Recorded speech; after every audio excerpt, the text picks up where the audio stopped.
Hey everybody, my name is Dan Nemitz. I'm the Assistant General Manager here at Missouri Meerschaum.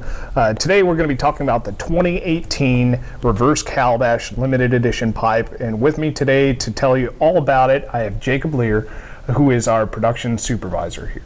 Correct. Hi, how you doing? I'm doing well. How are you? I'm great. So I know on top of, yes, you're the production supervisor, but I know you wear a lot of different other hats around here, too. Yeah, I do all the maintenance around here. I started off doing maintenance here, and I wanted to be a little more knowledgeable in what I was doing, so I actually went to school for a couple years and got my certificates in industrial engineering, just so I had a kind of a concept of what I'm doing. That is awesome. Yes, which works out in hand because a lot of stuff we do here, I got to actually build, and that schooling helped me with coming up with some engineering ideas to be able to pull that off. Right. I mean, everything that we have here, and we'll touch on it later in the video too, but honestly, everything that we have here is bespoke for making corncob pipes. Is that right? Yes, that is absolutely correct. I imagine for you when something breaks down, or for anybody else when something breaks down, you can just run to Lowe's and replace it. We don't have that luxury here. And not whatsoever. I tell Jake all the time, if we had 4 more Jakes, that probably still wouldn't be enough. But that's beside the point. Today, we're going to talk about these reverse calabash pipes. Now, Jake, what can you tell us about the overall process? Give me a large figure here on how many steps in the process and how long it takes for one to start from here and be a finished product. Well, I'd say there's a good probably 25 to 30 steps involved in making these pipes from start to finish. They start up here on the 3rd floor where we store all our cobs. We send them down the chutes down to 1st floor. Once they get to that point, then we got to decide which cobs we want to use for a pipe like this. It's very important in any cob we're making here to hand pick and select which cob is going to be right for which pipe. Right. So that can be quite the daunting task. And that's something that I think a lot of people overlook when they consider a corncob pipe versus something like a briar pipe. A briar pipe, you get it in a block that is 2 inches by 3.5 inches or 4 inches, and you have something static to work with. Here, as you can see, we have all different manner of different size cobs, and that's why Jake's job is so important in hand selecting those cobs. When we've decided which cobs we want to use, where do we go from there? Well, once we have the cobs selected, then we go ahead and we cut them. These cobs, since they're a general style bowl, they're not like our standard cut for our filter pipe and everything like that, so they actually get hand cut. Once we hand cut them, then we got to get into the boring process. You got to bore out the tobacco hole, and we also got to bore out the hole for the plug. Right. Once we have all the holes bored and everything, now it's time to start shaping them. So these are both lathe pipe, hand done, so we got to turn the bigger bowl and then what would be considered the shank bowl. Once we have them, when you're doing the shank bowl, you got to remember that pipe has to fit into another pipe.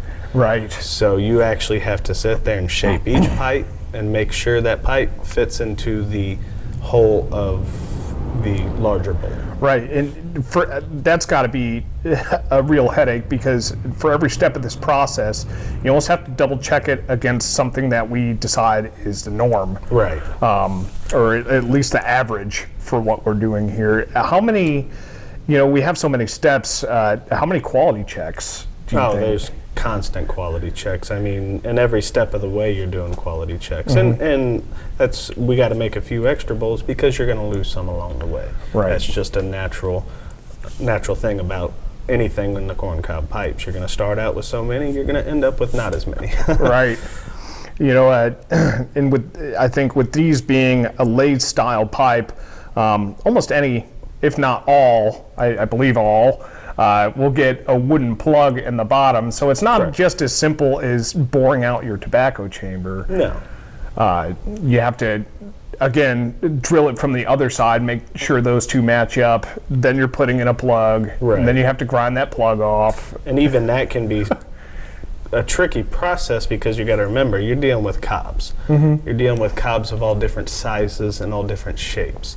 So getting your holes centered on the top and the bottom, I mean that can be just as tricky as any process with the pipes whatsoever. Is trying to actually get them to where there's not seams in them or they're offset from each other just because the natural shape of the cob. Right.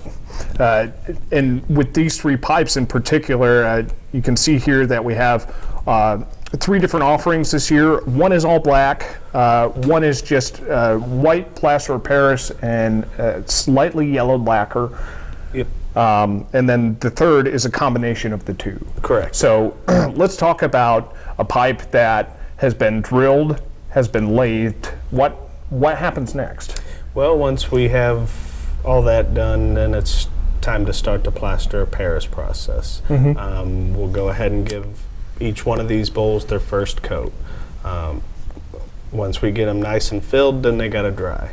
Once they are dry, we move on to white scarring them. Once they're white scarred, we move on to the lacquer to make sure everything's sealed and the plaster stays in the bowl. Yeah. So yeah, that's so important. Jake and I are sitting here smoking a couple of our pipes. I'm smoking a Jesse James, and you're smoking a Stubby today. We're both enjoying some Orlick Dark Fired Kentucky that I pulled from my cellar at home. And with these pipes, if they had not received that lacquer, I think eventually the plaster of Paris would start to sort of wear itself out of the bowl. Is that right? they would wear out long before they even got to the customer. They'd start falling out automatically. So the lacquer is definitely important in keeping that in there and sealed and nice and tight. So now we're at a point where we have 2 shaped bowls. Right. And somehow you need to take what could be 2 individual pipes and you have to marry those together. Correct. What is that like? That can be quite the daunting task. I mean, you're starting with something similar to a general bowl, and I'd say something similar to our Marcus pipe. Well, to get those to fit, you got to remember everything's got to be top down and everything's got to mesh up tight. And we try to get about the same length. So, in doing that, it can be quite tricky. Right.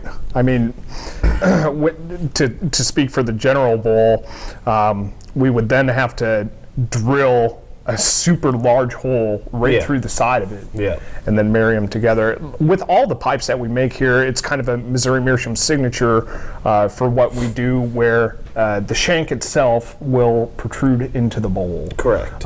With these, that's a little bit more complicated. A little bit, yeah. You're not just drilling a hole and sticking the shank in there. In order to get that done on these pipe, we actually have to drill the hole in the bottom of the shank, insert a stem in it. Once we get it set and kind of where we want it, now we got to actually shorten it and give it a clip.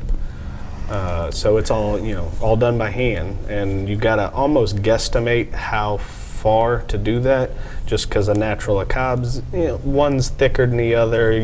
When you're drilling the larger hole, it might not come down as far as the next one. So right. A little bit of educated guesswork, I would call it. Right, and for any reverse calabash to work properly, that cooling chamber has to have a stem that is going to properly seal the end of the shank. Can you sort of walk us through the process on how all that is put together? Yeah, as you can see, they are in the plug here this year. Well, that plug happens to be the same plug we kind of use for the bottom, so it's set with the same taper that we naturally drill a hole with anyways. By doing that, now we are going to have a better seal. Last year we had a little bit of an issue with them sealing just because we were taking a plug and just trying to fit it in what was more of a straight plug on a tapered hole. Right. It just didn't work out as good. I think we will have a better seal, which will end in a better smoke this year, I believe. Yeah. And with these two, we've kind of given them a little bit more style too. Can you fill us in on for the wooden plug that serves, well, as a plug. Right. Can you walk us through some of the special steps that we've taken, not only for that, but for the end of the shank as well? For the end of the yeah. So once we have our shank and our stem all assembled and where we want it to be, now to get that little kind of jagged edge, kind of like our freehand style. This is the first time we've done anything like that on another pipe. So we actually basically kind of take a pair of pliers and we clip them. We grind the pliers so they're kind of like a special handmade type pliers we use. But yeah, we have to chip them down, make sure we don't get the chip too far. Otherwise, you're going to have sealing issues. Right. So it cramps your hands up pretty good, I'll tell you that. Right. And really, after that point, it'll. Is there anything else special that happens after the shank gets clipped? I know it hits our spray booth, doesn't it? Yeah. Once all our white scar and all our lacquers are done and everything, and they're pretty much close to being closer to the end process, yeah, we'll give them anywhere from probably 2 or 3 different sprays. We give them their first initial spray, then I will actually do the branding on the bottom, and after I do the branding, we'll spray them again. Now, tell us about the branding, because in the past, we've heated up a brand, and then we've just sort of and applied the brand. This year, we got a little bit smarter. Yeah, we got a little more fancy this year. We actually got a branding iron that actually fits in our drill press, so now we have a steady motion that we can do the same every time. Now, these pipes, since they are slanted on the bottom, you can't just come down and try to burn something in that's flat, that's no longer flat. So in order to do that, I actually had to come up with a jig to hold it, and somewhat adjustable, because as hard as it is to try to get these perfectly straight, it's never going to happen. Right. So you have to have a little bit of adjustment. So it took a little bit of engineering to actually build the jig specifically for this pipe. Right, and that's kind of what's so impressive, not only about your work, but whenever we tackle a task like doing a limited edition or special edition pipe here, we need to invent new tools to make it easier, to make it better.